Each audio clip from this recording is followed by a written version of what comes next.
Hi hello నమస్తే good evening. Gen Z 2.0 త్వరలో కరకట్ట కూసాలు కదిలించబోతోందా? ఇదే అంశంపైన చర్చిద్దాం. Welcome to big question. NEET paper లీకేజీపై కాక్రోచ్ దండు ఢిల్లీని గడగడలాడించింది. వేలాదిగా తరలివచ్చిన జెన్జీ సైన్యం తమ సత్తా ఏంటో చూపించింది. ఆ కాక్రోచుల దండు త్వరలో కరకట్ట పునాదులు కదిలించబోతోందా? ఢిల్లీ తరహా జెన్జీ ఉద్యమం ఏపీలో మొదలు కాబోతోందా? అంటే జెన్జీ నుంచి అవుననే సమాధానమే వినిపిస్తోంది. అక్కడ నీట్ పేపర్ లీకేజీ జరిగితే ఏపీలో మెగా డిఎస్సి దగా డిఎస్సిగా మారింది. అక్కడ పేపర్ లీకేజీపై కేంద్రం సిబిఐ ఎంక్వైరీకి ఆదేశిస్తే ఇక్కడ బాబు కనీసం కానిస్టేబుల్తో కూడా విచారణ జరిపించలేదు. అక్కడ పేపర్ ఒక్కటే లీక్ అయింది. ఇక్కడ డిఎస్సి క్వశ్చన్ పేపర్ లీకేజీతో పాటు స్పోర్ట్స్ కోటా సీట్లు బహిరంగ వేలం ద్వారా అమ్ముకున్నారన్న ఆరోపణలున్నాయి. 16,000 పోస్టులను అవినీతిమయం చేసేశారు. ఏపీలో జెన్జీ రగిలిపోవడానికి ఇదొక్కటే కారణం కాదు సార్. ఎన్నికల్లో ఇచ్చిన 3,000 రూపాయల నిరుద్యోగ భృతి హామీని గాలి కొదిలేయడం నుంచి కొండలా పేరుకుపోయిన ఫీజు రీఎంబర్స్మెంట్ బకాయిల వరకు, కల్పిస్తామన్న ఉద్యోగాలు కల్పించకపోగా ఉన్న ఉద్యోగాల్లో భారీగా కోతలు పెడుతున్న విధానం వరకు, పెట్టుబడులపై పెట్టె కథల నుంచి ఉద్యోగాల కల్పనపై ఫేక్ ప్రచారాల వరకు ఇవన్నీ జెన్జీలో ఆగ్రహం పెరగడానికి కారణమవుతున్నాయి. ఏపీలో జెన్జీని చంద్రబాబు మరోసారి ఏ విధంగా మోసం చేశారో ఒకసారి మనం స్క్రీన్ పైన చూద్దాం. 1-2 కాదు, అనేక రకాలుగా చంద్రబాబు నాయుడు గారు మోసం చేస్తున్నారు. ముందుగా నిరుద్యోగ భృతి గురించి మాట్లాడుకుందాం. ఆ తర్వాత ఫీజు రీఎంబర్స్మెంట్ బకాయిల గురించి మాట్లాడుకుందాం. ఉద్యోగాల కల్పన అన్నారు కదా చంద్రబాబు నాయుడు గారు, ఉద్యోగాల్లో పెట్టిన కోతల గురించి మాట్లాడుకుందాం. అలాగే కోతలు పెట్టడమే కాదు, రోత ప్రచారాలతో మభ్యపెట్టాలని ఎలా చూస్తున్నారో కూడా ఒకసారి మనం క్లియర్గా స్క్రీన్ పైన చూద్దాం. ఎస్, నిరుద్యోగ భృతి హామీ ఇచ్చారు చంద్రబాబు నాయుడు గారు. ప్రతి ఇంటికి ఉద్యోగం. ఇది కాదు అని అంటే ఇంకా క్లియర్గా అర్థం కావాలంటే 20 లక్షల ఉద్యోగాలు కల్పిస్తామన్నారు. 20 లక్షల మందికి ఉద్యోగాలు అన్నారు. ఒకవేళ ఉద్యోగ కల్పన చేయకపోతే నెలకు 3,000 రూపాయల నిరుద్యోగ భృతి ఇస్తామన్నారు. ఇప్పటికి 2 ఏళ్ళైంది. ఇప్పటి వరకు ఒక్కో నిరుద్యోగికి చంద్రబాబు నాయుడు గారు ప్రతి నెల 3,000 రూపాయల చొప్పున ఇస్తామని చెప్పి ఇచ్చింది ఎంతో తెలుసా? గుండు 0 గుండు 0 నిరుద్యోగులకు చంద్రబాబు నాయుడు గారు గుండు 0 పెట్టారు. బాగా చూడండి సార్ ఒకసారి. ఏడాదికి అంటే నెలకు 3,000 చొప్పున ఏడాదికి 3,000 రూపాయల లెక్కన లెక్కేసుకుంటే ఒక నెలకు వాళ్ళకి ఇస్తానన్నటువంటి నిరుద్యోగ భృతి ఏడాది కలిపితే ఎంత అవుతుందంటే 57,600 కోట్లు అవుతుంది సార్ ఒక్క ఏడాదికి. ఇది 2 ఏళ్లలో ఎగ్గొట్టిన మొత్తం ఎంత అంటే 1,15,200 కోట్ల రూపాయలు. చంద్రబాబు నాయుడు గారు నిరుద్యోగులకు గుండు 0 పెట్టడం, వారికి ఎగ్గొట్టినటువంటి బకాయిలను చూస్తే 1,15,200 కోట్లు. మరి కాక్రోచ్ 2.0, జెన్జీ 2.0 కరకట్ట కోసాలు కదిలిస్తాయా లేదా? ఇంకా చెప్తాను చూడండి. ఫీజు రీఎంబర్స్మెంట్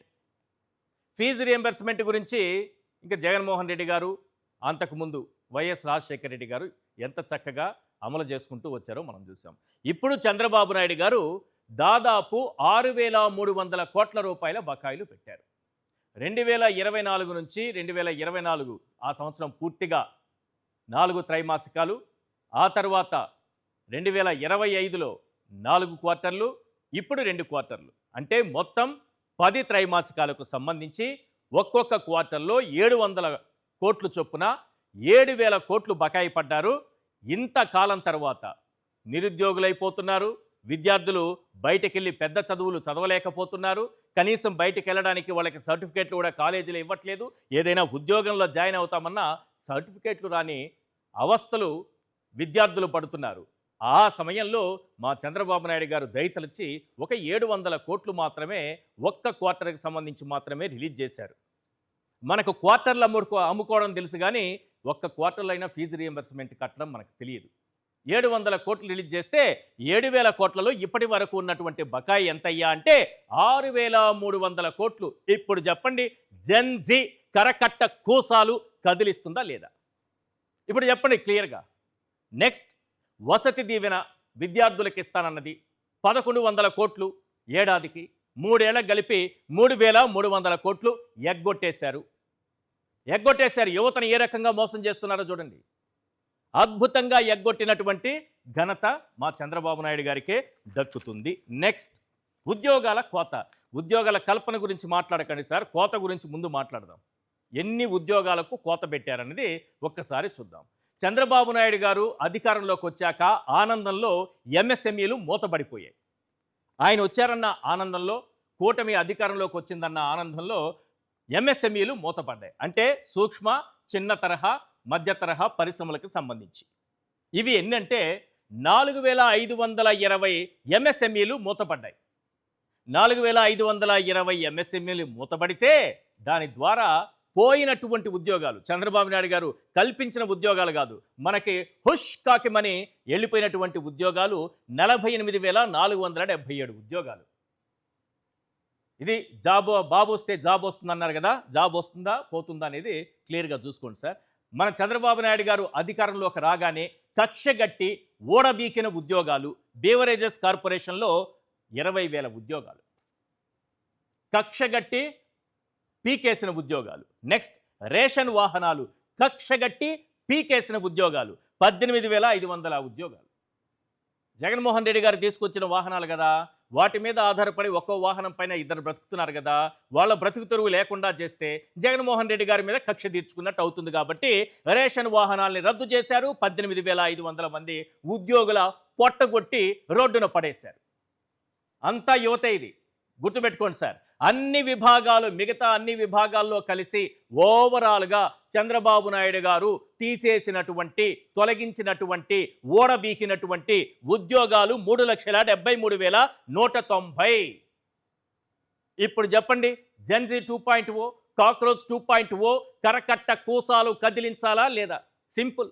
ఇక మన ప్రచారం చూస్తే ఏ స్థాయిలో ఉంటుందంటే, ఎల్లో మీడియాని అడ్డం పెట్టుకుని చంద్రబాబు నాయుడు గారు ఆయన వస్తే ఏదో జాబులు వచ్చేస్తాయని, ఆయన ఉద్యోగాలు పెట్టుబడులు తీసుకొచ్చేస్తారని, కంపెనీలు పరిగెత్తుకొచ్చేస్తాయని చెప్పేటటువంటి అబద్ధాలకు లెక్కే ఉండదు.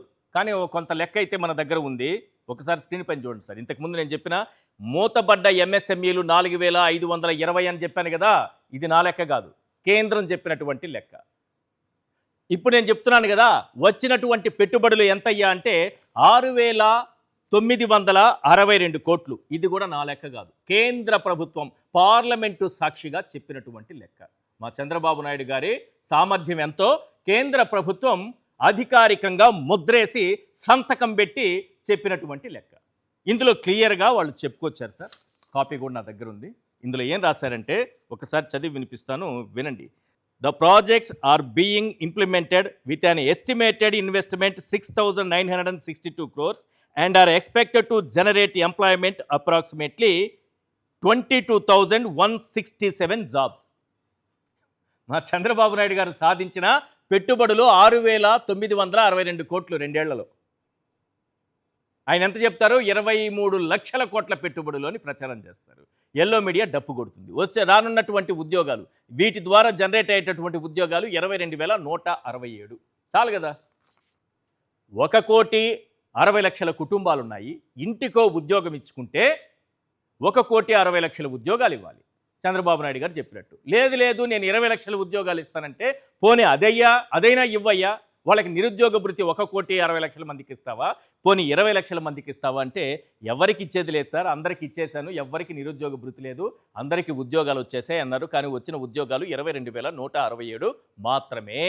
చేస్తున్న ప్రచారాలు చూస్తే 23 లక్షల కోట్ల పెట్టుబడులు వచ్చాయని చెప్తున్నారు. చేస్తున్న ప్రచారాలు చూస్తే 23 లక్షల ఉద్యోగాలు కూడా ఇచ్చేసామని చెప్తున్నారు. అందుకే నిరుద్యోగ భృతి ఎవ్వరికీ ఇచ్చేది లేదని చంద్రబాబు నాయుడు గారు గొంతు చించుకొని మరీ అరిచి మరీ చెప్తున్నారు. ఒకసారి చంద్రబాబు నాయుడు గారికి, లోకేష్ గారికి అర్థం కావాల్సిన విషయం ఏంటంటే, ఈరోజు ఢిల్లీలో జరుగుతున్నటువంటి జెన్జీ ఉద్యమం ఏ రకంగా ఒక నీట్ పేపర్ లీకేజ్ అయిందని, మనం 10 ఏళ్లలో 152 పేపర్లు లీకేజ్ అయ్యాయి. ఇంత పెద్ద ఉద్యమాన్ని ఎప్పుడైనా చూసామా? అంటే సహనం, ఓర్పు, మార్పు ఏ రోజుకైనా వస్తుందని చూస్తూ ఉంటుంది యువత. వాళ్ళని ఏ రకంగా మోసం చేసుకుంటూ వెళ్ళిపోతామనుకుంటే కుదరదు. ఎక్కడో ఒక చోట బ్రేక్ పడుతుంది. ఇప్పుడు ఢిల్లీలో జరుగుతున్నది కూడా అదే. ఏపీలో ఆ పరిస్థితి త్వరలో మొదలు కాబోతోందా అన్న అనుమానం కలుగుతోంది. ఒకసారి ఢిల్లీ వీధుల్లో ఏం జరుగుతోందో చంద్రబాబు నాయుడు గారికి, లోకేష్ గారికి చూపించండి సార్. నీట్ పేపర్ లీకేజీపై సీజేపీ పిలుపుతో దేశవ్యాప్తంగా ఉన్నటువంటి విద్యార్థులు యువత కదిలొచ్చినటువంటి సంఘటన దేశ చరిత్రలో ఒక గొప్ప ఉద్యమానికి స్ఫూర్తినిచ్చింది. భవిష్యత్తులో ఇలాంటి ఉద్యమాలు ఎప్పుడు ఎక్కడ ఎలా మొదలవుతాయో చెప్పలేనటువంటి పరిస్థితి ఏర్పడింది. విద్యార్థుల్ని యువతని మోసం చేస్తే వాళ్ళు ఏ రోజుకైనా ఇలానే ప్రతిస్పందిస్తారు. అక్కడ నీట్ పేపర్ మన ఏపీలో తీసుకుంటే డిఎస్సి, అక్కడ కనీసం సిబిఐ ఎంక్వైరీ జరిగింది. ఇక్కడ కనీసం కానిస్టేబుల్తో కూడా ఎంక్వైరీ జరిపించలేదు మా చంద్రబాబు నాయుడు గారు. నాకేముందిలే, రాధాకృష్ణ గారు ఉన్నారు, లేకపోతే ఈనాడు పేపర్ ఉంది, ఎల్లో మీడియా ఉంది, వీళ్ళుంటే చాలు అని అనుకుంటున్నారేమో. ఒక్కసారి ఆవేశం రగిలిందంటే దాన్ని ఆపడం ఎవరి తరము కాదు. ఇప్పుడు పరిస్థితులు చూస్తున్నాం కదా, ఎక్కడో పుట్టినటువంటి ఒక సీజేపీతో చర్చలకు కేంద్ర ప్రభుత్వమే దిగొచ్చేటటువంటి పరిస్థితి. మరి అలాంటి పరిస్థితుల్ని గమనించుకోవాల్సినటువంటి అవసరం చంద్రబాబు నాయుడు గారికి, ఆయన ప్రభుత్వానికి ఉంది. రైట్, ఇదే అంశంపైన చర్చిద్దాం. చర్చలో పాల్గొంటున్నారు కారుమూరి వెంకటరెడ్డి గారు, వైఎస్ఆర్సీపీ అధికార ప్రతినిధి, ఇంద్రనీల్ గారు సీనియర్ అనలిస్ట్, కిరణ్ గారు డిఎస్సి అభ్యర్థి మనకు లైవ్లో అందుబాటులో ఉన్నారు. ఎస్ ఇంద్రనీల్ గారు, నీట్ పేపర్ లీకేజీ పైన మొదలైనటువంటి పోరాటం ఈరోజు దేశవ్యాప్తంగా యువత మొత్తాన్ని కదిలిస్తోంది. అన్ని రాష్ట్రాలకు అంటుకుంది. ఢిల్లీ వీధులైతే కంపించిపోతున్నాయి. మన ఆంధ్రప్రదేశ్లో యువతను మోసం చేసిన విధానం కానీ, డిఎస్సి నిర్వహించిన విధానం కానీ ఇవన్నీ చూస్తుంటే జెన్జీ 2.0 ఏపీలో కూడా రాబోతుందా అంటే ఏమంటారు? ముమ్మాటికి వస్తుంది సార్. ఎందుకు అనేది కూడా ఒకసారి మనం చూద్దాం. ఇప్పుడు ఢిల్లీలో సీజేపీ పార్టీ తరఫున విద్యార్థులందరూ ఏకమై చేస్తున్నారు కదా. ఇక్కడ మీరు నోటీస్ చేయాల్సింది ఏంటంటే, స్టూడెంట్స్ అనేవాళ్ళు వాళ్ళ ఇష్యూనే అడుగుతున్నారు తప్పితే దేశంలో జరిగిన ఎన్నో రకాల ఇష్యూస్లో వాళ్ళేం పార్టిసిపేట్ చేయలేదు. అంటే వాళ్ళకి జరిగిన అన్యాయం మీద పోరాడుతున్నారు వెరీ క్లియర్గా. ఇక్కడ కూడా ఏపీలో ఏం జరుగుతుంది అంటే, ఏవైతే హామీలు ఇచ్చారో హామీలు పక్కన పెట్టి ఉపాధి లేకపోవటం, జరుగుతున్న ఎగ్జామ్ అంటే డిఎస్సి నియామకాలు జరిగిన తీరు కానివ్వండి, ఫీజు రియంబర్స్మెంట్ వలన పడుతున్న ఇబ్బందులు అవ్వచ్చు, నిరుద్యోగ భృతి ఎక్స్పెక్ట్ చేసి ఓటేసిన వాళ్ళు అవ్వచ్చు, వీళ్ళందరూ కూడా నేనేమంటున్నానంటే ఇక్కడ రాజకీయాలతో సంబంధం లేదు. ఇది ఏ విధంగా అయితే అంటే మీకు ఇప్పుడు తీసుకోండి, 2024కు ముందు సంవత్సరం పాటు రైతులంతా వెళ్ళి అక్కడ ధర్నా చేశారు ఢిల్లీలో. సంవత్సరం. అవును. ఎస్పెషల్లీ పంజాబు, హర్యానా, ఉత్తరప్రదేశ్ మేజర్గా పంజాబ్ వాళ్ళు పార్టిసిపేట్ చేశారు. మీరు కానీ రిజల్ట్స్ చూసారనుకోండి, 2024 పార్లమెంట్ ఎన్నికలు చూసుకుంటే పంజాబ్లో ఎన్డీఏ కూటమి 0. ఓకే. హర్యానాలో 2019లో 10 గెలిస్తే సగానికి సగం 5కి. అలాగే ఉత్తరప్రదేశ్లో 64 గెలిస్తే 2019లో 36కి, సగానికి సగం. అంటే ఎప్పుడైనా ఇలాంటి నిరసనల ఎఫెక్ట్ 200% రూలింగ్ పార్టీ మీద ఉంటాయి. ఈసారి జరుగుతున్నది ఏంటి, ఒక ఢిల్లీ బేస్డ్గాను ఒక రాష్ట్రం బేస్డ్గా జరగట్లా ఈ నీట్ రిలేటెడ్ పోరాటం. ఈ జంజీ దేశమంతా జరుగుతుంది. సో ఈ ఇంపాక్ట్ రూలింగ్ గవర్నమెంట్ అయిన ఎన్డీఏ మీద 200% ఉంటుంది. అట్ సేమ్ టైము మీరు కానీ నోటీస్ చేస్తే 2014 నుంచి 2019 మధ్య టీడీపీ ఏపీలో అధికారంలో ఉన్నప్పుడు మీరు కానీ గుర్తుండాలి మనకి, కులాల పేరుతో జాబ్ మేళాలు, ముస్లిమ్స్ సపరేట్గా జాబ్ మేళాలు, కాపులకు సపరేట్గా జాబ్ మేళాలు, నియోజకవర్గ పరిధిలో జాబ్ మేళాసు, అందరికీ ఉద్యోగాలు వచ్చేసినాయి అని పాపం అక్కడేమో ప్రచారం 3000 మందికి వచ్చినాయి, ఈ డ్రైవ్లో 3000 మందికి వచ్చినాయి అని. నిజంగా జాయిన్ అయిన వాళ్ళు ఎవరూ లేరు. చూపిమండి మరి. ఇప్పుడు ఏపీ స్కిల్ డెవలప్మెంట్ కార్పొరేషన్ తరఫున నిర్వహించబడిన ఈ జాబ్ మేళాల్లో నిజంగా జాబులు వచ్చి ఉంటే ఆ ఆధార్ డీటెయిల్స్తో సహా ఏ కంపెనీలో ప్లేస్ అయ్యారు, పే స్లిప్లు లేదు, వాళ్ళకి పిఎఫ్లు కానీ ఏమి పే చేశారు అన్ని ప్రూఫ్లు ఉంటాయి కదా.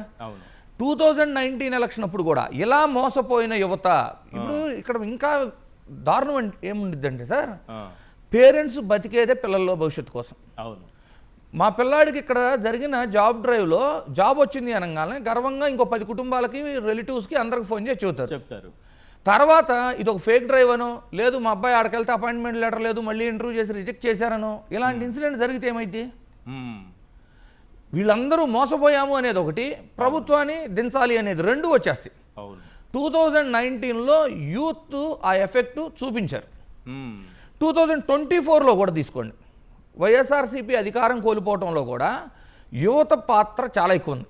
ఓకే, డెఫినెట్లీ ఉంది. ఎందుకంటే వీళ్ళు ఏం చెప్పారు, మేము వస్తే బాబు వస్తే జాబ్ వస్తుంది, ఇంటికి ఒక జాబ్ ఇస్తాం, ఐటీని తీసుకొచ్చిందే మేము, అలాగే నిరుద్యోగ భృతి, 20 లక్షల మందికి ఉపాధి, ఇలా ఎన్నో రకమైన యువతని ఆకర్షించే పథకాలు చెప్పటం.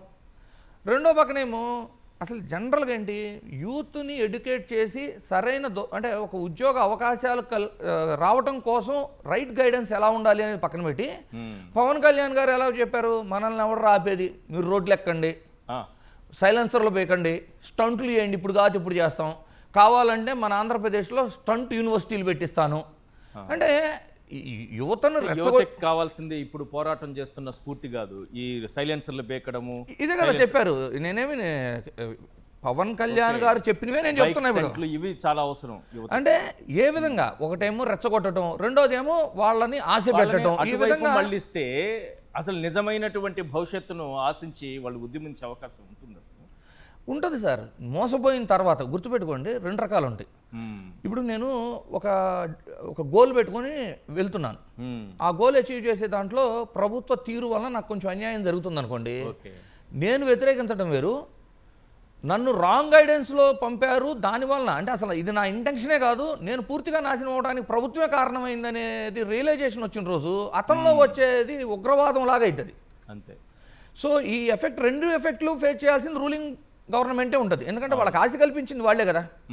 ఇప్పుడు ఏం చెబుతున్నారు, 20 లక్షల మందికి అంటే 10 లక్షల మందికి ఉద్యోగాలు ఇచ్చేసాము, ఇంకో 10 లక్షల మందికి వచ్చేస్తున్నాయి, ఉద్యోగాలు ఆల్మోస్ట్ అయిపోయినాయని చెప్తున్నారు కదా. 20 లక్షల ఉద్యోగాలు అంటే ఎంత తెలుసు సార్, 175 నియోజకవర్గాలు, 20 లక్షలు డివైడెడ్ బై 175 అంటే 11,500. ఒక నియోజకవర్గానికి 100 గ్రామాలు ఉండవు అంటే ప్రతి గ్రామంలోనూ మీకు 100 నుంచి 150 మందికి ఆల్రెడీ ఉద్యోగాలు వచ్చినాయి. మరి అలాంటి ఒక గ్రామమే అడుగుతున్నాం మనం, ఎక్కువ అవసరంలా, రాష్ట్రం మొత్తం మీద అలాంటి ఒక గ్రామం చూపించమనండి. ఓకే. సో హామీ ఇచ్చాము, హామీ 11,500 ఉద్యోగాలు ఒక నియోజకవర్గానికి అంటే ఒక నియోజకవర్గంలో 60 నుంచి 100 గ్రామాలు ఉంటాయి సార్. అంటే ఎన్ని, 115 నుంచి 150 జాబులు ఇవ్వాలి ఒక గ్రామానికి. ప్రతి పల్లెకి ఉద్యోగాలు వచ్చేసినట్టు, ప్రతి పల్లెలోనూ 100 జాబులు ఇచ్చేసినట్టు. మరి వస్తే మీరు 100% గెలుస్తారు సార్. ఓకే, వస్తే 100% గెలుస్తారు. ప్రతి నియోజకవర్గంలో 11,500 మందిని చిన్న సన్మానం లాగా ఒక ప్రోగ్రామ్ ఆర్గనైజ్ చేయండి. ఇక్కడ కొంతమంది యువతలో ఎట్లుంటుందంటే, అంటే ఎల్లో యూనివర్సిటీలో చదువుకునే వాళ్ళకి ఎలా ఉంటుందంటే, పక్క గ్రామంలో 110 ఉద్యోగాలు వచ్చేస్తుంటే మా గ్రామంలో రాలేదు, చంద్రబాబు నాయుడు గారు 110 ఉద్యోగాలు పక్క గ్రామంలో అయితే ఇచ్చేశాడని ఎల్లో మీడియాలో లేకపోతే వాళ్ళ సోషల్ మీడియాలో ప్రచారం చేస్తారు. అందుకే సార్ ఇప్పుడు టీడీపీకి ఒక సలహా నేను ఇచ్చేది ఏంటి అంటే, ప్రతి నియోజకవర్గంలోనూ మీరు అధికారంలోకి వచ్చిన తర్వాత మీ ప్రభుత్వ చొరవతో జాబులు వచ్చిన ఈ 11,000 మందిని సమావేశపరిచి ఒక కార్యక్రమంగా నిర్వహిస్తే మీరు 200% గెలుస్తారు మళ్ళీ. ఓకే, ఇలా నిర్వహించలేకపోతే ఈ 11,500 మంది అంటే ఇంటికి ఒకళ్ళు, అంటే ఒక్కొక్క అభ్యర్థి వాళ్ళ కుటుంబ ఓట్లు వేసుకున్నా కూడా 40,000 ఓట్లు మీకు వ్యతిరేకంగా ఓటైపోతున్నారు ప్రతి నియోజకవర్గంలో. ప్రతి నియోజకవర్గంలో మీరు చేసుకునే అబద్ధపు ప్రచారాల కారణంగా ఈ 40,000 ఓట్లు మీకు వ్యతిరేకంగా పడటం వల్ల మీరు ఓడిపోబోతున్నారు. సో యువతతో ఆటలొద్దు, యువతని మభ్య పెడదామంటే కుదరదు. యువత ఈ రోజున మొబైల్ చేతిలో పట్టుకుంటే ఒకవేళ ఏదైనా అనుమానం ఉండా చెక్ చేసుకుంటే అన్ని డీటెయిల్స్ వచ్చేస్తున్నాయి సార్. ఎందుకు అంటే మీకు ద బెస్ట్ ఎగ్జాంపుల్ చెబుతా చూడండి, తిరుమల కొండ ఏది అన్యమత ప్రచారాలకు రిలేటెడ్ జీవో 30 ఏళ్ళు 20 ఏళ్ల నుంచి నడుస్తూనే ఉంది, ఒక అబద్ధపు ప్రచారం. ఈ రోజున మొబైల్ అడిగితే ఇచ్చేసింది, జీవో నెంబర్ 746747 మొబైల్ అడిగితే ఇచ్చేసింది. రాజశేఖర రెడ్డి గారే రాజకీయ పార్టీలు, కాంగ్రెస్ అవ్వచ్చు, వైఎస్ఆర్సీపీ పార్టీ అవ్వచ్చు, రకరకాల పార్టీలు 20 ఏళ్లగా జీవో గురించి ఎదుగుతుంటే దొరకని ఇన్ఫర్మేషన్ 5 నిమిషాల్లో ఇచ్చింది. అలాంటి జంజీతో మీరు ఆటలాడితే డెఫినెట్లీ దాని యొక్క ప్రతిఫలాన్ని అనుభవిస్తారు. వెంకటరెడ్డి గారు, అక్కడ చూస్తే నీట్, ఇక్కడ చూస్తే డిఎస్సి, అక్కడ చూస్తే ఒక పెద్ద పోరాటం కనిపిస్తోంది. మరి ఇక్కడ కూడా అలాంటి పోరాటం మొదలయ్యేటటువంటి అవకాశం ఉంది. ఎందుకంటే యువతలో ఒక మార్పు కనిపిస్తోంది, పోరాట స్ఫూర్తి కనిపిస్తోంది. అది ఏపీకి కూడా పాకేటటువంటి అవకాశం ఉందా? ఈశ్వర్ గారు, ముందుగా మీకు ప్యానెల్లో ఉన్న అందరికీ అట్లానే సాక్షి టీవీ ప్రేక్షకులందరికీ నమస్కారాలు. ఖచ్చితంగా మీరు అన్నట్టుగా ఒక సైలెంట్ రెవల్యూషన్ అయితే ఆంధ్రప్రదేశ్లో ఈ పాటికే స్టార్ట్ అయిందని చెప్పాలి.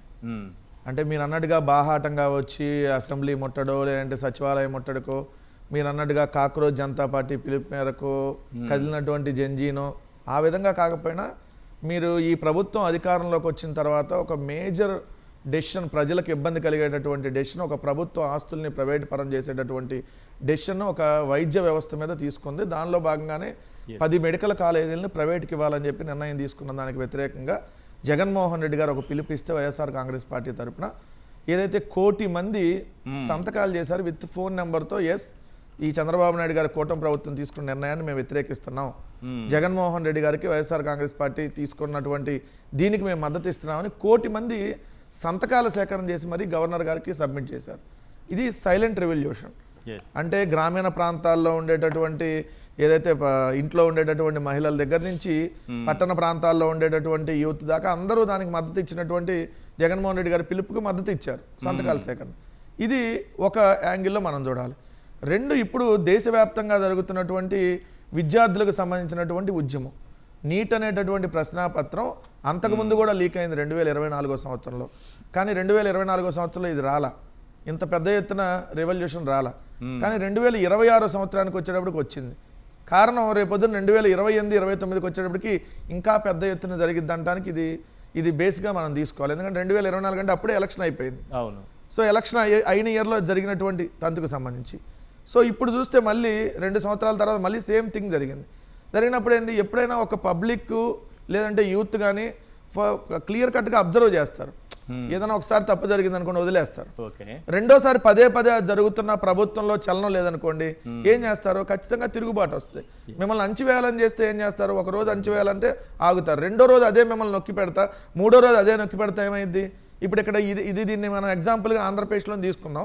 YSR Congress party social media మీద వీళ్ళు మొట్టమొదటి అధికారంలో రాగానే కేసులు పెడితే మీరు అన్నట్టు మొదటి 3 నెలలు 6 నెలలు కొంత భయానక వాతావరణం, అరే కేసులు అంటే కొంత భయానక వాతావరణం ఏర్పడి ఉండొచ్చు. దాని తర్వాత ఏంది, ఎన్ని పెట్టుకుంటా పెట్టుకోబో, రేపే వస్తున్నా మళ్ళీ జైలు నుంచి బయటకని మళ్ళీ తిరగబడినటువంటి పరిస్థితి.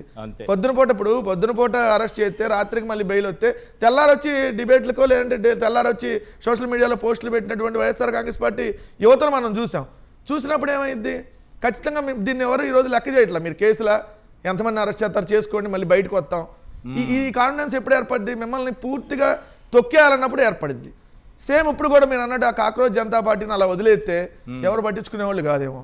కానీ ఏం చేశారు, దాన్ని తొక్కి పెట్టాలి, వాళ్ళందరినీ అకౌంట్లు తీసేయాలి, ఉండకూడదు, అసలు ఈ పేజీనే కనపడకుండా చేయాలి. ఇలా రకరకాలుగా వెళ్ళినప్పుడు ఏమైంది, వాళ్ళలో ఒకడు యూత్లు అరే ఏంటి వాళ్ళు చేసిన తప్పేంది, ఒకటి వాళ్ళు ప్రశ్నిస్తున్నారు, ప్రశ్నిస్తే కేసులు పెడతారు. దీని తోడు అసలు ఇది ఎలా పుట్టింది, ఓ సుప్రీంకోర్టు ప్రధాన న్యాయమూర్తి గారు, మన దేశానికి సంబంధించిన ప్రధాన న్యాయమూర్తి గారు ఏదైతే ఒక వేరే టాపిక్లో ఇష్యూ వచ్చినప్పుడు ఈ యువతని వీళ్ళందరినీ కంపేర్ చేస్తూ వాళ్ళు ఒక బొద్దింకల్లే, ఈ ప్రశ్నించే వాళ్ళందరినీ ఒక బొద్దింకలు ఈ టైప్ మాట్లాడినప్పుడు ఇమీడియట్గా ఇది వచ్చి కూడా అంత 2 నెలలే కదా, ఈ 2 నెలల క్రితం మేలో అనుకోండి ఇది జరిగింది.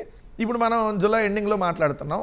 సో ఈ టైప్కే ఈరోజు చూస్తే దేశవ్యాప్తంగా మొత్తం ఒక ఉప్పెనలాగా యువతంతా వెళ్ళి పడినటువంటి పరిస్థితి. ఒక్క స్టార్టింగ్ ఇది కాక్రోజ్ జనతా పార్టీ.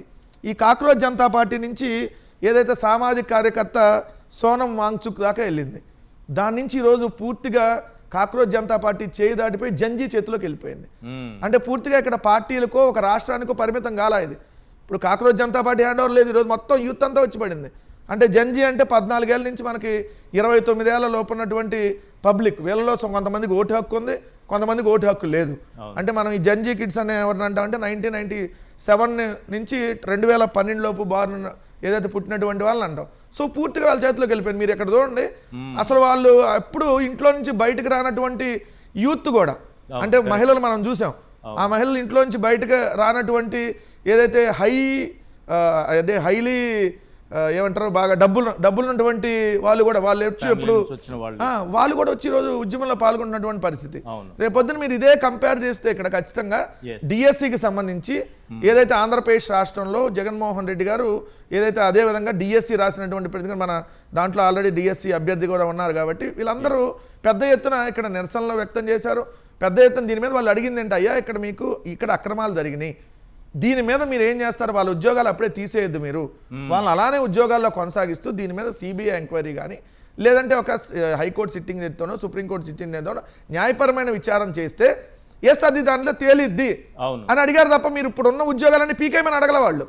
ఆ ఉద్యోగాలను అలానే కంటిన్యూ చేస్తూ ఎవరైతే అక్కడ ఫేక్గా ఉద్యోగాలు పొందారో, ఎవరైతే డబ్బులు ఇచ్చి ఉద్యోగాలు కొనుక్కున్నారో, లేదంటే ప్యాకాట్ ఆడుతూ యువకాలంలో ఏదైతే రోప్ పట్టుకున్న వాళ్ళకి వచ్చినాయో, ప్యాకాట్ ఆడితే కూడా జాబులు వస్తాయిలేండి ఆంధ్రప్రదేశ్లో. ప్యాకాట్ ఆడితే బ్రిడ్జ్ కోర్స్ అంటారు దాన్ని, మాకు తెలుగులో ప్యాకాట్ అంటాము, ఊర్లో దాన్ని ఇంగ్లీష్లో దాన్ని బ్రిడ్జ్ కోర్స్ అంటాం.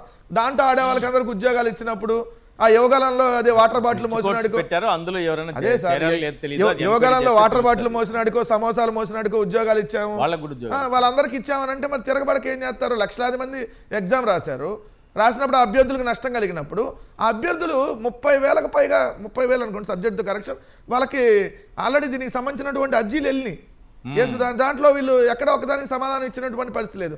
అదేమంటే దీని మీద ఎవరన్నా ప్రచారం చేస్తే కేసులు పెడతామని బెదిరించింది. అప్పుడు ఏమైంది? మీరు అనగదొక్కాలనుకున్నప్పుడు కాక్రోచ్లు వస్తాయి, పొలిటికల్ పార్టీలు వస్తాయి, ఈయనన్నిటికి సపోర్ట్గా ఉన్నామంటూ ఎప్పుడు ఇంట్లో నుంచి బయటకు రానటువంటి జంజీ వర్గం కూడా బయటకు వచ్చి రోడ్డు మీదకి వస్తుంది. అదే రేపొద్దున కరకట్ట కొంపన కాదు ఈ ప్రభుత్వాన్ని కోల్చబోతా ఉంది. అందుకనే చంద్రబాబు నాయుడు గారు ముందు జాగ్రత్తగా మోడీ గారి గురించి, ఇక్కడ మోడీ గారి మీద ఇంత పెద్ద ఎత్తున భారతీయ జనతా పార్టీ మీద, భారతీయ జనతా పార్టీ అనకూడదు, ఎన్డీఏ ప్రభుత్వం, ఎన్డీఏ ప్రభుత్వం మీద, అంటే ఎన్డీఏ ప్రభుత్వంలో ఈయన ఎడం చేయో కుడి చేయగానే ఉన్నాడుగా, ఉన్న ఎడం భుజంగానో కుడి భుజంగానో ఒక భుజంగా ఆయన ఉన్నప్పుడు అంత పెద్ద ఎత్తున అక్కడ ఢిల్లీలో నిరసనలు వ్యక్తం అవుతా దేశవ్యాప్తంగా ఆ నిరసనలన్నీ వస్తున్నప్పుడు ఎందుకు తెలుగుదేశం పార్టీ నరేంద్ర మోడీ గారికి మద్దతు ఇవ్వాలో చెప్పండి? ఇవ్వలేదా? మరి చంద్రబాబు నాయుడు గారు మన ఢిల్లీ చంద్రబాబు నాయుడు గారు ఈ సిజేపీ అంటే ఈ కాక్రోచ్ జనతా పార్టీ నిరసనలు జరుగుతున్నప్పుడే ఢిల్లీ వెళ్ళాడు కదా. అవును. మరి ఆయన మన గన్నవరం ఎయిర్పోర్ట్ లో ప్రెస్ మీట్ పెట్టాడా? లేదు కదా. ఢిల్లీ ఎయిర్పోర్ట్ లో పెట్టాడా ప్రెస్ మీట్? లేదు కదా. మోడీ ఇంటి బయట ప్రెస్ మీట్ పెట్టాడా? లేదు కదా. మళ్ళీ వచ్చి ఇక్కడ ప్రెస్ మీట్ పెట్టాడా? లేదు కదా. ఇన్ని ప్రెస్ మీట్లు పెట్టలా, ఒక్కటన్నా పెట్టలా ఇన్నిట్లో కనీసం. మరి ఎందుకు పెట్టలా? రెండోది, వాళ్ళ మీడియా అన్న ఏకబిటిగా యుద్ధం చేస్తుందా అనుకున్నా. ఇప్పుడు ఈనాడు కానీ, ఆంధ్రజ్యోతి కానీ, TV5 కానీ, ABN కానీ, ఆ టాల్కం పౌడర్ ఛానల్ కానీ ఇవన్నీ చూసి అరే ఎవర్రా ఈ కాక్రోచ్లు, మోడీకి మేము మద్దతుగా ఉన్నామని డిబేట్లు పెడతారంటే అది లేదు. అంటే ఏంది? చంద్రబాబు నాయుడు గారికి జంజీ భయం ఆల్రెడీ పట్టుకుంది. సో ఇది దేశవ్యాప్తంగా ఏదైతే దేశాన్ని ఈరోజు దేశంలో ఉన్న ప్రభుత్వాన్ని కూల్చే స్థాయికి వెళ్ళబోతున్నప్పుడు ఆంధ్రప్రదేశ్లో ఉన్న తెలుగుదేశం కూటమిని కూడా కోల్చుద్దేమో అనేటటువంటి భయంతో అందుకని జంజీ మీద ఒక్క వ్యాఖ్యలు చేయట్లేదు. ప్రెస్ మీట్ పెట్టలేదని అంటున్నారు. మొన్న మోడీ గారు అర్ధరాత్రిలో ఒక వీడియో రిలీజ్ చేశారు, పోస్ట్ చేశారు. దాన్ని ఏమన్నా చంద్రబాబు నాయుడు గారు పోస్ట్ చేయడం కానీ, మోడీ గారికి సపోర్ట్ గా మాట్లాడడం కానీ జరగలేదు?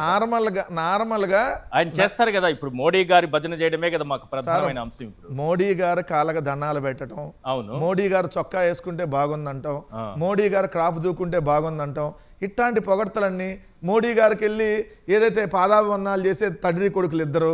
మరి ఈ రోజు మోడీ గారికి అక్కడ పశ్చిమ బంగాల్ వెళ్తే కూడా ఒంగోని దండం పెట్టారు, మీకు గుర్తుందో లేదు, ప్రమాణ స్వీకారానికి. మరి అట్లాంటప్పుడు మోడీ గారి మీద ఎంత పెద్ద ఎత్తున మాట్లాడుతూ ఉంటే, మోడీ గారిని ఇమిటేట్ చేస్తుంటే ఏమయ్యాడు చంద్రబాబు నాయుడు గారు, ఏమయ్యాడు నారా లోకేష్ గారు? ఆ వీడియో చూసారా? స్క్రీన్ పైన వస్తుంది కదా ఆ వీడియోని చంద్రబాబు నాయుడు గారు ఏమన్నా పోస్ట్ చేయడం? సార్ ఆ వీడియోని పోస్ట్ చేయడం కాదు, తెలుగుదేశం చంద్రబాబు నాయుడు వదిలేదు, తెలుగుదేశం వాళ్ళు ఎవరు కూడా దాన్ని రీట్వీట్లు చేయట్లా. మరి దానికి పరిస్థితి ఏంటి? మరి ఈ పార్టీకి చంద్రబాబు సోషల్ మీడియా కూడా దూరం అయిపోయింది. సార్ మోడీ గారి మీద ఇప్పుడు చీమ చిట్టుకుమంటే మొట్టమొదటి మాట్లాడాల్సింది ఎవరు? చంద్రబాబు నాయుడు గారే కదా. అవును. ఎందుకంటే మోడీ గారిని, భారతీయ జనతా పార్టీని వాళ్ళు కూటమిలో ఉన్నారు, బయట ఉంటే మనం క్వశ్చన్ చేయొద్దు. అవును. ఎన్డీఏ కూటమిలో భాగస్వామి కదా. మరి మీ ఎన్డీఏ కూటమి మీద కదా అక్కడ మాట్లాడుతుంది, మరి ఎందుకు మీరు మాట్లాడలా? అంటే ఇందాక వేరే వాళ్ళు ఒకటి సోషల్ మీడియాలో మాట్లాడుతున్నారు. అంటే ఏమని, కాక్రోచ్ జనతా పార్టీతో పొత్తు కోసం ఏమైనా ప్రయత్నిస్తున్నాడేమో బీజేపీతో వదిలేసి. ఎందుకంటే చంద్రబాబు నాయుడుకి అలవాటే కదా, ఈ దేశంలో అన్ని రాజకీయ పార్టీలతో పొత్తులు పెట్టుకున్నాడు, అన్ని అయిపోయింది. కాక్రోచ్ భయం, జంజీ భయం అయితే ఏపీలో ఉండదేమో. దానికోసం చూద్దాం, ఈ పరిస్థితులను నిశ్చితంగా గమనిద్దాం. కొన్ని రోజులు పోయిందాక మనం మాట్లాడుకుందాం ఉందాం. కొన్ని రోజులు పోయినాక ఒకవేళ మళ్ళీ కాక్రోచ్ జనతా పార్టీ ఏమైనా అంచివేస్తేనేమో జై బీజేపీ జై మోడీ అందాం, లేకపోతేనేమో ఈ యువత అంతా వ్యతిరేకిస్తుంది ఎన్డీఏ అని, అందుకని మేము కూడా వ్యతిరేకిస్తున్నాం, మాకు యువతే ముఖ్యం, యువత బలమే ముఖ్యం, యువత కోసం మేమున్నాం, ఇలాంటివన్నీ ఒక 50 స్టేట్మెంట్ వదిలేసి వాళ్ళ మీడియా ద్వారా ముందే లీకులు ఇచ్చి సిజిపి వాళ్ళే, అంటే సిజేపీ కాక్రోచ్ జనతా పార్టీ వాళ్ళే బాబుని ఏమన్నా కాంటాక్ట్ చేస్తున్నారా అని క్వశ్చన్ మార్కులతో డిబేట్లు పెట్టించి సార్ మీరేం జరగదనుకోవద్దు. రాజకీయాల్లో ఏదైనా జరగచ్చు, చంద్రబాబు నాయుడు గారు ఏదైనా చేయొచ్చు, మీరు దాన్ని తక్కువ అంచనా వేయొద్దు. అప్పుడు డిఎస్సి మీద అవసరమైతే CID Chandrababu Naidu investigation department కానీ సిఐటి సిట్ చంద్రబాబు నాయుడు గారి ఇన్వెస్టిగేషన్ టీం కానీ వేసేసి కూల్ చేసేసి సిజేపీ వాళ్ళు ఇక్కడికి వచ్చేస్తున్నారు కాబట్టి వాళ్ళ కోరిక మేరకు వాళ్ళందరూ మమ్మల్ని అన్నారు కాబట్టి దానికి మేము మద్దతుగా వెళ్తున్నాం అని చెప్పి సిజేపీతో ఉన్న పొత్తుకు కూడా ప్రయత్నిస్తాడేమన్న అనుమానాలు కూడా ఈ రోజు ప్రజల్లో కలుగుతున్నాయి. Right. వాళ్ళ టీవీలు చూస్తే కూడా అయ్యే కనపడుతుంది. మీ పార్టీ ఎటువంటి డిఎస్సి రేపు 28వ తారీఖు జూలై 28న మంగళవారం యువత అండ్ నిరుద్యోగులు వీళ్ళందరినీ ఏదైతే వాళ్ళందరి మద్దతుతో ఏదైతే డిఎస్సికి సంబంధించిన దాంట్లో సిబిఐ ఎంక్వైరీ జరగాలి, లేదంటే సిట్టింగ్ జడ్జితో విచారణ జరగాలి. రెండోది విద్యార్థులకు సంబంధించిన అనేక సంబంధం మీరు లిస్టులో పెట్టారు కదా, ఏదైతే యువతకు సంబంధించిన ఫీజు రియంబర్స్మెంట్. సో వీటన్నిటి మీద ఏదైతే పోరాటం చేయబోతా ఉంది అన్ని జిల్లా కేంద్రాల్లో రేపు పెద్ద ఎత్తున పోరాటం చేస్తున్నాం మంగళవారం రోజు. రైట్, ఒకసారి కిరణ్ గారితో మాట్లాడదాం. కిరణ్ గారు, ఢిల్లీలో జరుగుతున్నటువంటి జెన్జీ పోరాటం చూస్తున్నారా, అబ్జర్వ్ చేస్తున్నారా? దాని గురించి ఫస్ట్ మీ కామెంట్ ఏంటి? నమస్తే అండి. నమస్తే. Thank you so much sir. ఏదైతే విషయం ఇప్పుడు మీరు ప్రస్తావించారో యాక్చువల్ ఇది ఈ ఢిల్లీలో కన్నా ఆంధ్రప్రదేశ్లో ముందు జరగాలి ఒరిజినల్గా చెప్పాలంటే. ఓకే. ఎందుకంటే పేపర్ లీకేజ్ అయిన దానికే ఇంత ఎత్తున జరుగుతుంది అంటే అవును, ఉద్యోగం కోసం పెట్టిన ఎగ్జామ్ డిస్టర్బ్ అయిందంటే ఎంత రేంజ్ లో ఉండాలి. ఎందుకంటే ఇప్పుడు ఎగ్జాంపుల్ ఈ ఎగ్జామ్ ఏదైతే ఉందో వీళ్ళు ఒక కోర్సులో ఎంటర్ అవ్వడం కోసం పెట్టిన ఎగ్జామినేషన్ ఇది. అవును, దాంట్లో కోర్స్ జాయిన్ అవుతారు, ఎంతమంది జాయిన్ అవుతారు కోర్సు తర్వాత ఉద్యోగాలు, ఉద్యోగం అనేది next level. Correct. It is a route for settlement. Correct. ఒక సెటిల్మెంట్ కోసం వెళ్ళే రూట్ ఇది. ఈ రూట్ స్టార్టింగ్ స్టెప్ ప్రాబ్లం ఉన్నది అని చెప్పి ఎంత ఎత్తున జరుగుతుంది అంటే it is a final step. ఏదో డిఎస్సి ఎగ్జామినేషన్ అనేది అంటే ఎగ్జామ్ రాస్తే వీడికి జాబ్ వచ్చేసింది, లైఫ్ సెటిల్ అయిపోయింది వాడిది. అవును. సో ఎంతో మంది అంటే నియరెస్ట్ ఏజ్ లో ఉంటారు. ఇప్పుడు ఏదైతే వాళ్ళ ఏజ్ ఉందో, ఏజ్ గ్రూప్ ఉందో, ఆల్మోస్ట్ ఈ ఎగ్జామినేషన్ డేట్ కి అంటే next exam, next DSC government ఎప్పుడు పెడతాదో పెట్టదో మనకు తెలీదు. సో ఈ ఎగ్జామ్ లాస్ట్ ఎగ్జామ్ అయిన వాళ్ళు చాలా మంది ఉంటారు. కరెక్ట్. సో ఇట్లాంటి ఎగ్జామ్ లో అవకతవకలు జరిగాయంటే ఎంత భయంకరమైన పోరాటం జరగాల్సి ఉన్నదని అంటే అంత భయంకరంగా జరగాలి. అందుకని మేము యాక్చువల్గా గ్రూప్స్లో అన్నిటిలోని డిస్కస్ చేస్తున్నాం, మెసేజ్లు పెడుతున్నాం. ఏమని అంటే ఒకసారి ఈ చిన్న పిల్లలు వాళ్ళ చిన్న పిల్లల్ని చూసి బుద్ధి తెచ్చుకోవాలి మనం. కరెక్ట్. ఎందుకంటే మెచ్యూర్డ్గా ఉన్న మనము ఎంత మెచ్యూరిటీ లెవెల్ డ్రాప్ అయిపోయి మనము ఆలోచన చేసాము అంటే ఇంతవరకు గవర్నమెంట్ ఏదో చేస్తుంది, గవర్నమెంట్ ఏదో చేస్తుంది, గవర్నమెంట్ ఏదో చేస్తుంది అనుకుని ఉన్నామే తప్పించి ఎక్కడ కూడా మీడియాలో నుంచి మనం మాట్లాడిన మాటలు కానీ మనం చెప్పిన భావాలు కానీ ఇప్పుడు ఎగ్జామినేషన్ ఎవరి కోసం పెట్టారు సార్?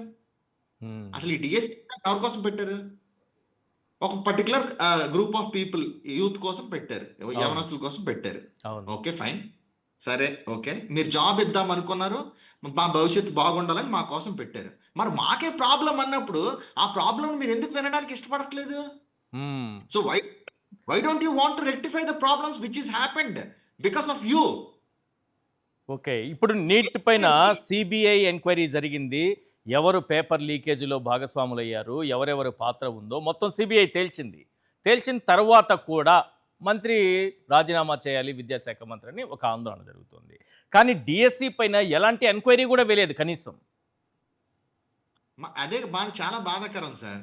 విషయం ఏంటంటే ఇక్కడ అడ్మినిస్ట్రేషన్ ఏంటంటారు అంటే I'm sorry to say this, అంటే మీరు కాదు, ఎందుకంటే గవర్నమెంట్కి ఎగెనెస్ట్ గా చెప్పాల్సిన మీడియా ఏదైతే ఉందో అది ఎక్కడ ఎవరికి లేదు.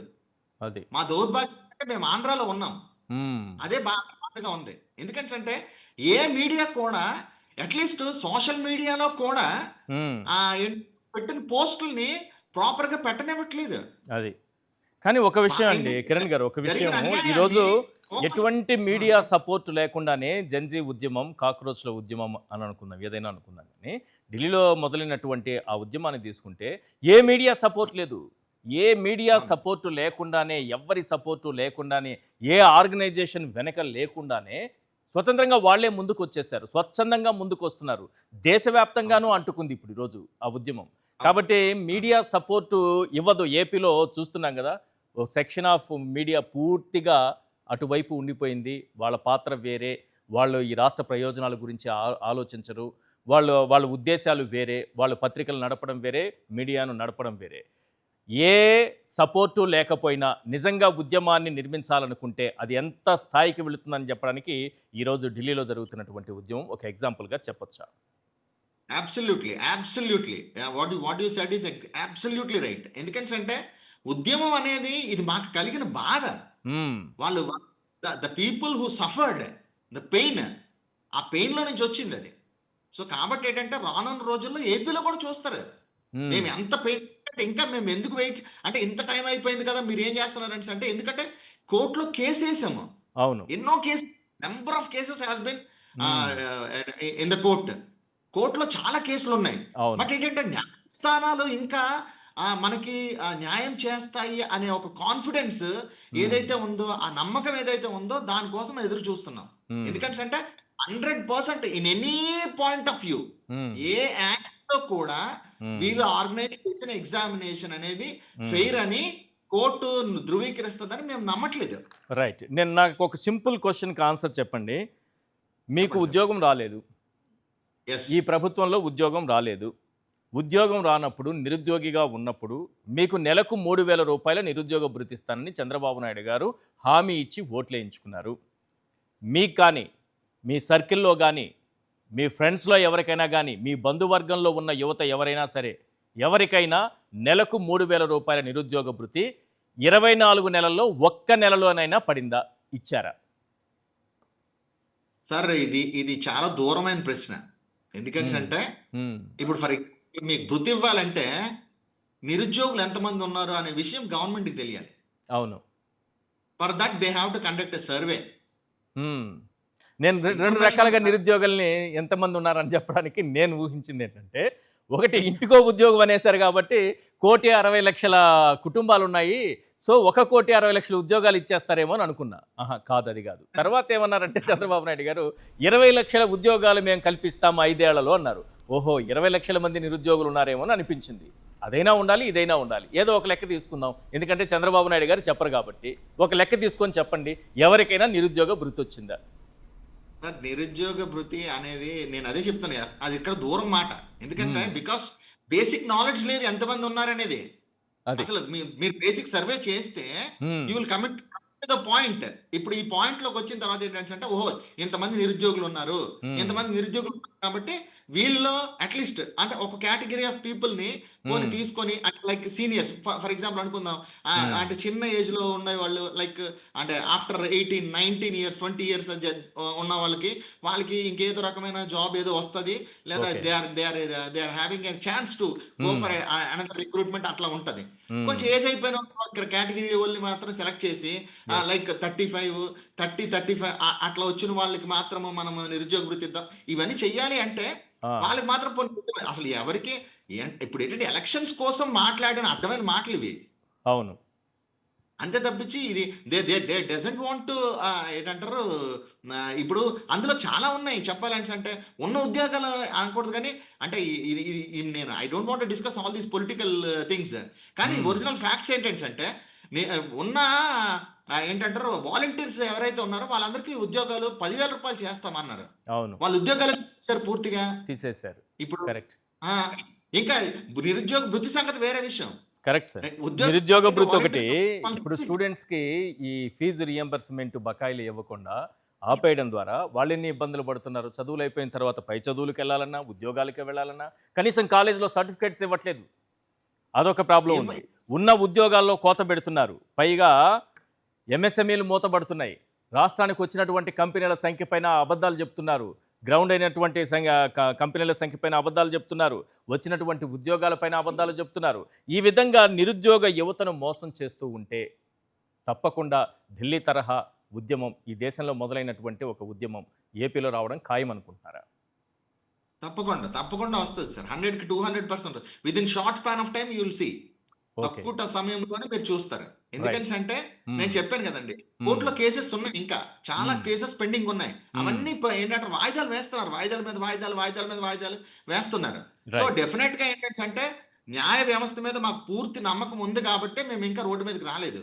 Right. ఏ రోజైతే ఒకవేళ అంటే బై మిస్టేక్ ఆ జరిగిన తప్పుల్ని న్యాయ వ్యవస్థ సరే అని సర్దిపుచ్చి అట్లా చేస్తారని మేము అనుకోము. ఎందుకంటే Right. 100% మాకు జ్యుడిషియల్ సిస్టమ్ మీద పూర్తి నిబద్ధత ఉంది. Yes. 100% మేము ఎందుకంటే నమ్మకం, విశ్వాసం ఉంది. ఆన్లైన్ లో జడ్జి గారు మాట్లాడే మాటలు అవన్నీ మేము అంటే లాయర్లు వినిపించే వాదన అవన్నీ చెక్ చేస్తున్నాం. రైట్. సో డెఫినెట్ గా ఈ షార్ట్ స్పాన్ ఆఫ్ టైంలో రోడ్డు మీదకి వస్తాం తప్పకుండా. ఈ రోడ్డు Right. మీదకి వస్తే రావడం అనేది పెద్ద విషయం కాదు. రైట్. ఒకసారి జగన్మోహన్ రెడ్డి గారు గతంలో ఈ కాక్రోచ్ పైన మాట్లాడారు. ఒకసారి వారు ఏం మాట్లాడారు అనేది స్క్రీన్ పైన చూద్దాం. అయితే చంద్రబాబు నాయుడు గారికి ఒక్కటి గట్టిగా చెప్పాలి. అయ్యా చంద్రబాబు నాయుడు గారు, ఇప్పుడు ఉన్నది జెన్ జీలో ఉన్నాం, జెన్ ఆల్ఫా కూడా వచ్చేసింది. నువ్వు గన ఈ మాదిరిగా తప్పు చేసినాక ఈ మాదిరిగా ఇబ్బందులు పెట్టే కార్యక్రమాలు ఒప్పుకోకుండా ఇబ్బందులు పెట్టే కార్యక్రమాలు చేస్తే కాక్రోచెస్ లేస్తాయి. గుర్తుపెట్టుకో చంద్రబాబు అని చెప్తా ఉన్నా. ఆంధ్ర రాష్ట్రంలో మేము కూడా కాక్రోచ్ అనుకో. ప్రభుత్వం చేసే మోసాలపైన వెంకటరెడ్డి గారు ఉద్యమించే ఎవరైనా కాక్రోచ్లు అవుతారా? ప్రధాన న్యాయమూర్తి గారు అన్నారుగా, ప్రశ్నించే వాళ్ళని, నిరసన తెలిపే వాళ్ళందరినీ కాక్రోచులతో కంపేర్ చేసినప్పుడు మరి ఈ రోజు వైఎస్ఆర్ కాంగ్రెస్ పార్టీ ఇక్కడ ప్రశ్నిస్తుంది, వైఎస్ఆర్ కాంగ్రెస్ పార్టీ నిరసనలు తెలియజేస్తా ఉంది. సో మరి ఖచ్చితంగా కాక్రోచ్లే అవుతారు. కాక్రోచ్ అంటే ఏంది? ఎన్ని మందులు కొట్టినా అది పోదు అంటే మీరు సమస్య పరిష్కరించే వరకు అక్కడ పోరాడతామని దానికి అర్థం. దానిలో మీనింగ్ మీరేదో ఒకసారి అణిచివేస్తే అది అనగదు. సో ఆ సమస్య పరిష్కారం అయ్యేదాకా మేము పోరాడతామని చెప్పి ఖచ్చితంగా మేము కాక్రోచ్లు అయితే అవతల ఉంది పందికొక్కులు అవుతారుగా. ఎందుకంటే పందికొక్కులు ప్రభుత్వం మీద కిరణ్ గారి బొద్దింకల యుద్ధం లాగా. నాకు కిరణ్ గారి వాయిస్ లో ఒకటి వినిపించింది ఏంటంటే, సార్ మాకు సపోర్ట్ చేసేటటువంటి మీడియా ఏదో ఒకటి రెండు మీడియా సంస్థలు తప్పిస్తే మా వైపు నిలబడి మా గురించి మాట్లాడేటటువంటి మీడియా సంస్థలే లేకుండా పోయాయని అంటున్నారు. మరి ఈ కాక్రోచ్ ఉద్యమాలు సాధ్యమవుతాయి అనుకుంటారు ఏపీలో? సార్ ఇప్పుడు అలా అనుకుంటే భారతదేశ వ్యాప్తంగా గోడీ మీడియా అని చెప్పి పెద్ద పెద్ద ఎత్తున గగ్గోలు పెడతా ఉన్నారు. అవును. మరి అంటే ఏంటి అంటే మోడీ గారిని బుధాలు ఎత్తుకునేటటువంటి వందలాది మీడియా సంస్థలు, నేషనల్ ఛానల్స్ ఉన్నాయనే కదా దానికి అర్థం. మరి ఈరోజు చూపించాల్సిన పరిస్థితి ఏర్పడింది కదా. ఇదే కాక్రోచ్ గురించి కాక్రోచ్ హిట్ అని నిన్న డిబేట్లు పెట్టినాయి ఎల్లో మీడియా. బొద్దింక హిట్ అయిందని చెప్పి, అంటే హిట్ కొట్టం కాదు, హిట్ అయిందని చెప్పి మరి పెట్టారంటే ఏంది? రేపు పొద్దున ఇప్పుడు టీఆర్పీ రేటింగ్ల కోసం ఒక ఉద్యమం ఉన్నప్పుడు ఖచ్చితంగా మీడియా కూడా దిగి రావాల్సిందే. వాళ్ళకైతే రేపొద్దునైనా దిగి రావాల్సిందే. దిగి రాకపోతే వాళ్ళు మీడియా సంస్థలైనా క్లోజ్ చేసుకోవాల్సిందే. ఇదే మేజర్ పాయింట్. రెండోది ఇక్కడ ఖచ్చితంగా మీరు అన్నట్టుగా కిరణ్ గారు, డిఎస్సికి సంబంధించిన కిరణ్ గారు అన్నట్టుగా ఖచ్చితంగా ఇక్కడ వస్తుంది. ఎందుకంటే ఇప్పుడు మీరు అన్నట్టుగా first Andhra Pradesh public mentality silent గా రెవల్యూషన్ టైప్ ఉంటారు. లేదు ఇంకా అనగతొక్కి పెడతా ఉంటే ఏమైంది? ఈరోజు ఇంట్లో ఉన్న మహిళలు కూడా రేపొద్దున బయటకు వచ్చి తిరగబడాల్సినటువంటి పరిస్థితి ఏర్పడుతుంది. ఇప్పుడు గుంటూరు లాంటి దాంట్లో కేంద్ర మంత్రి ప్రాతినిధ్యం వస్తున్న నియోజకవర్గంలో అక్కడే ముఖ్యమంత్రి ఉండేటటువంటి అదే జిల్లాలో ఈ రోజు మహిళలను వ్యవస్థను చేసినటువంటి పరిస్థితిలో రేపొద్దున రాకేం చేస్తారు? బయటికి తిరగబడేటటువంటి పరిస్థితి వస్తుంది. ఇప్పుడు మీరు అన్నట్టుగా ఫీజు రియంబర్స్మెంట్ అందనటువంటి విద్యార్థులు వాళ్ళు తిరుగుబాటు వస్తుంది. ప్రతి ఒక్కళ్ళు ఒక బొద్దింకలాగా ఈ పందికొక్కుల ప్రభుత్వం మీద తిరగబడేటటువంటి పరిస్థితి ఏర్పడుతుంది. రెండోది ఏదైతే నెలకు 3,000 రూపాయలు ఇస్తా అని చెప్పి మోసం చేసినటువంటి ఆ నిరుద్యోగులందరూ రేపొద్దున ఇదే బొద్దింకలయ్యి ఇదే పందికొక్కుల ప్రభుత్వం మీద తిరగబడి మీరు ఇస్తారా లేదా అని చెప్పి తిరగబడాల్సినటువంటి పరిస్థితి ఏర్పడుతుంది. లేదు అని అంటే నేను ప్రతి నియోజకవర్గంలో 500 మందిని సెలెక్ట్ చేస్తా, సంవత్సరానికి వచ్చి 10 లక్షలు ఇస్తాను ఏది అని చెప్పినటువంటి ఉప ముఖ్యమంత్రి గారి మీద తిరగబడాల్సి వచ్చినటువంటి పరిస్థితి ఏర్పడుతుంది. యువతకి పవన్ కళ్యాణ్ గారు షణ్ముఖ వ్యూహంలో ఏదో షణ్ముఖ వ్యూహంలో ప్రతి సంవత్సరం ప్రతి నియోజకవర్గంలో ఒక 500 మంది సెలెక్ట్ చేసి 10 లక్షల రూపాయలు వాళ్ళకి ప్రభుత్వం చొప్పునిచ్చి వాళ్ళ కాళ్ళ మీద వాళ్ళు నిలబడేటట్టుగా చిన్న చిన్న ఎంఎస్ఎంఈ యూనిట్ లాంటివి పెట్టిస్తానని చెప్పి ఆయన ఇచ్చినటువంటి హామీ. కనీసం పిఠాపురంలో కూడా పెట్టించలా. అదేంటి నియోజకవర్గాలు మొత్తం అసలు ఆయన సొంత నియోజకవర్గంలో కూడా ఒక్కళ్ళకు కూడా నియోజకవర్గానికి 500 మంది ఆయన అదేమన్నా గట్టిగా అడిగారు అనుకోండి మీరు నియోజకవర్గానికి 500 అని. అవును, బైక్ సైలెన్సర్లు పీక్ గొడవ చేయమంటున్నా కదా, అది 500 కాదు 1000 మంది చేయండి. నా సినిమాలకు బ్యానర్లు కట్టమంటున్నా కదా, మనల్ని ఎవరు రాపేదని చెప్పి వెహికల్ మీదకి డాన్స్లు వేయమంటున్నా కదా, అదే కదా మనం ఇస్తాను. యువతకి నేర్పించాల్సింది అదే సార్. ఈ రోజు ఢిల్లీలో చూస్తున్న ఆ పోరాట స్ఫూర్తి కదా యువతలో కావాలి. ఆ పోరాటం మెచ్యూరిటీ ఉన్నటువంటి వాళ్ళు చేసేటటువంటి పోరాటం. ఇక్కడేంటి ఆయన అభిమానులు మీరు మెచ్యూరిటీగా ఉండొద్దు, మనల్ని కొట్టినా కొట్టించుకోండి, తన్నినా తన్నించుకోండి, అవసరమైతే వాళ్ళు ఇంకేదన్నా ప్రైవేట్ వీడియోలు తీసినా తీయించుకోండి అంతే తప్ప బానిసలుగా మీరు వాళ్ళ ఉండండి. క్వశ్చన్ చేయదు. అంతే కదా బానిసత్వం. కొట్టినా అక్కడేమో కొట్టించుకోండి అంటే ఏంటి అది అక్కడ meaning ఏంటి? బొద్దింకలు తిరగబడుతుంటే ఈయన ఇంకా బానిసత్వం చేస్తాను అంటున్నాడు. వీళ్ళ అభిమానులు కూడా ఈయన బానిసత్వం చేయమంటున్నాడు. సో కొన్నాళ్ళు చేస్తారు, చూసి ఇంట్లో వాళ్ళు కూడా అంటారు కదా ఎన్నాళ్ళు వాళ్ళ కింద బానిస బతుకుతాం అన్నప్పుడు వాళ్ళు కూడా మరో కాక్రోచుల రూపంలో వస్తారు. ఇక్కడ మీకు ప్రశ్నించిన వాళ్ళని అనగదొక్కినప్పుడు ఏమైంది? మీరు తెలుగుదేశం పార్టీ వాళ్ళు ప్రశ్నిస్తే వాళ్ళని అనగదొక్కుతున్నారు కదా. రైట్. మొన్న మంచోడు మనీయో ఎవరు వాడిని కొట్టారు కదా అక్కడ, అవును. ఆ పిల్లాడిని ఎవరినో. Yes. నెక్స్ట్ చూస్తే అక్కడ మన చింతమనేని ప్రభాకర్ దగ్గర తిరగబడ్డాడని చెప్పి వాళ్ళ మీద వాళ్ళందరూ పొద్దున బొద్దింకలాగా బయటకు వస్తారు, కాక్రోచ్లాగా. రైట్. మీరు చెప్పండి సార్, ఢిల్లీలో మొదలైనటువంటి ఆ ఉద్యమానికి అంటే నీట్ పేపర్ ఉద్యమానికి ఏపీలో పరిస్థితులకి అసలు పోలిక ఉందా, జరుగుతుంది అనిపిస్తోందా? సార్ ఇక్కడ ఒక చిన్న అనాలిసిస్ చెప్తాం మీకు. ఈ ఢిల్లీలో జరుగుతున్న దాంట్లో ఫస్ట్ ఎక్స్పోజ్ అయ్యి డ్యామేజ్ జరిగింది డెఫినెట్లీ మీడియాకి. ఎందుకు అంటే కేంద్ర ప్రభుత్వం అవ్వచ్చు, రాష్ట్ర ప్రభుత్వాలు అవ్వచ్చు, తప్పులు జరిగినప్పుడు ప్రశ్నించలేని మీడియాని ఈ స్టూడెంట్స్ ఈ ఉద్యమంలో బాగా ఎక్స్పోజ్ చేశారు. ఓకే. సో అదొక డ్యామేజ్. రెండోది సార్, ఇప్పుడు ఎప్పుడైనా ఇలాంటి ఒక ఉద్యమం వచ్చింది కదా, ఈ ఉద్యమంలో కూడా మీరు నోటీస్ చేస్తే ఇప్పుడు సిజేపీ పార్టీ తరఫున అభిజిత్ ఏమన్నాడు, నేను ముందుంటాను రండి అన్నాడు అంతే. అవును. అంటే నాయకత్వం చేయడానికి ఒకళ్ళు అవసరం. కానీ అతని యొక్క ఎక్స్పీరియన్స్ ఏంటి, అతను ఎవరితో ఇంటరాక్ట్ అయింది లేదు, అతను ముందుకొచ్చి మాట్లాడింది లేదు. అంటే వీళ్ళందరిలో ఉన్న అసంతృప్తికి ఒక మనిషి ముందు నుంచున్నాడు, అందరూ వచ్చేసారు. అంటే ఏదో ఒకటి కావాలి, ఒక ట్రిగర్ అంటే పాయింట్ ఇదేదో కావాలి. అభిజిత్ క్రియేట్ చేసింది కాదు, అదే ఆల్రెడీ వాళ్ళలో ఉంది. ఉన్న అసహనానికి అడ్రస్ చేయడానికి ఒక మనిషి నుంచున్నప్పుడు వెనక్కి వచ్చేసారు అంతే. ఇంకోటి ఏంటి, ప్రతిపక్ష పార్టీ నాయకుడి మీద కూడా ఒక రకంగా ఈ జంజీకి నమ్మకం లేదేమో, వీరెవరు రాహుల్ గాంధీ వెనక నుంచోాల ఫస్ట్. ఓకే. అభిజిత్ పిలిస్తే వెళ్ళిపోయారు. అవును. ఇప్పుడు కాంగ్రెస్ నాయకులు అవ్వచ్చు, ప్రతిపక్ష నాయకులు అవ్వచ్చు, వెళ్ళి మేము మద్దతు తెలుపుతున్నాం అంటున్నారు ఢిల్లీలో. కానీ ఏపీ సిచ్యువేషన్కి వస్తే ఇక్కడ ఏదైతే నీట్ పేపర్ జరిగిందో దానికంటే దారుణమైన కొన్ని మనం చాలా డిస్కస్ చేసి ఉన్నాం, చాలా ఆరోపణలు ఉన్నాయి. ఇప్పుడు జరుగుతుంది కదా డిఎస్సి గురించి. డిఎస్సి అభ్యర్థులు కూడా నిరసన తెలపాలని చూసినా, అణిచివేయాలని చూసినా, ప్రతిపక్ష నాయకుడు ఎవరైతే జగన్మోహన్ రెడ్డి ఉన్నాడో తాను న్యాయం చేయగలడు అనే ఒక ఆశాభావంతో అతని దగ్గరికి వెళ్ళి తమ యొక్క బాధ చెప్పుకున్నారు. ఈ విధంగా మీరు నేషనల్ లెవెల్లో రాహుల్ గాంధీ దగ్గరికి వెళ్ళలేదు ఎవరు. అవును. సో ఇది ఏదో దేశవ్యాప్తంగా జరుగుతున్న దాంట్లో రాజకీయ పార్టీలు లేకపోతేనే ఉద్యమం ముందుకెళ్ళిద్ది అంటే రాంగ్. మీరు తెలంగాణ ఉద్యమం తీసుకోండి, తెలంగాణ ఉద్యమంలో రాజకీయ పార్టీలు ఇన్వాల్వ్ అయినాయి కదా, అన్నీ కలిసి కదా. ఇక్కడ కూడా జగన్మోహన్ రెడ్డి గారి మీద యువత అంత నమ్మకం పెట్టుకొని వెళ్ళి అడిగినప్పుడు డిఎస్సీ అభ్యర్థులు కానివ్వండి, ఇప్పుడు ఫీజు రింబర్స్మెంట్ బాధితులు అవ్వచ్చు, లేదు అంటే జాబులు కోల్పోయిన వాళ్ళు అవ్వచ్చు, ఎంఎస్ఎంఈల్లో జాబులు కోల్పోయిన వాళ్ళు అవ్వచ్చు, జీతాలు రాని వాళ్ళు కూడా వాటెవర్ వాళ్ళంతా కలుస్తున్నారు కదా. వాళ్ళ తరపున డెఫినెట్లీ నాయకుడు అంటే ఇప్పుడు నాయకత్వం అంటే అదే కదా, నీ నాయకత్వాన్ని నమ్మారు వాళ్ళు. సో ఈ ఉద్యమాన్ని తీవ్ర రూపం చేయాల్సిన బాధ్యత వైఎస్ఆర్సీపీ పార్టీ మీద ఉంది అని చెప్తాను నేను. రైట్. కిరణ్ గారు కన్క్లూడ్ చేయండి సార్, మీ పాయింట్ ఏంటి? సార్ నా పాయింట్ ఏం లేదు సార్. ఇప్పుడు విషయం ఏంటంటే మా కోసం పెట్టిన ఎగ్జామ్ ని మేము అడిగినట్టు చేయకుండా మీకు నచ్చినట్టు మీరు ఎందుకు ఎగ్జామ్ కండక్ట్ చేశారు? మీకు నచ్చినట్టు ఎందుకు ఆ ప్రొసీజర్ అంతా చేశారు? ఫస్ట్ ఆఫ్ ఆల్ ఏంటంటే ఎగ్జామినేషన్ పెట్టడానికి ముందే అందరు అడిగేది ఏంటంటే నార్మలైజేషన్ అనేది వద్దు, నార్మలైజేషన్ వల్ల మేము నష్టపోతున్నాము కాబట్టి పేపర్ పర్ 1 డిస్ట్రిక్ట్ పెట్టండి అన్నారు. అట్లా పెట్టలేదు. ఓకే అయిపోయింది. సీటింగ్ అలొకేషన్ ఏదైతే ఉందో దాన్ని ప్రాపర్ గా పెట్టలేదు. సెంటర్స్ లో పిల్లలు ఇప్పుడు ఫర్ ఎగ్జాంపుల్ నేను ఎగ్జామ్ రాస్తాను అనుకోండి, నేను విజయనగరం నుంచి రాస్తున్నాను, ఎస్సీ క్యాస్ట్ కి సంబంధించి నేను ఎగ్జామినేషన్ కూర్చొని రాస్తున్నాను అనుకోండి, నా పక్కన ఉండేవాడు విజయనగరం జిల్లా వాడు ఎస్సీ క్యాస్ట్ వాడు అయ్యి ఉండాలి ఆటోమేటిక్. ఎందుకంటే హాఫ్ మార్క్ ఒకటి జీవితాన్ని డిసైడ్ అయిపోతుంది ఇక్కడ. అవును. సో కాబట్టి ఏంటంటే పక్క ఇప్పుడు నా పక్కన ఎవడో గుంటూరు వాడు ఉన్నాడు అనుకోండి, వాడు అన్ని సమాధానాలు నాకు చెప్తాడు, నేను అన్ని సమాధానాలు వాడికి చెప్తాను. వాడి గుంటూరులో జాబ్ వస్తుంది, నాకు విజయనగరంలో జాబ్ వస్తుంది. కరెక్ట్. ఇక్కడ ఇది ఒకటి. ఇకపోతే ఏంటంటే సీసీటీవీ లేకుండా ఎగ్జామ్ కండక్ట్ చేశారు. అట్లా కండక్ట్ చేస్తారు ఎందుకంటే వాళ్ళ మాట కోసం నేను ఈ మాట వాడుతున్నాను.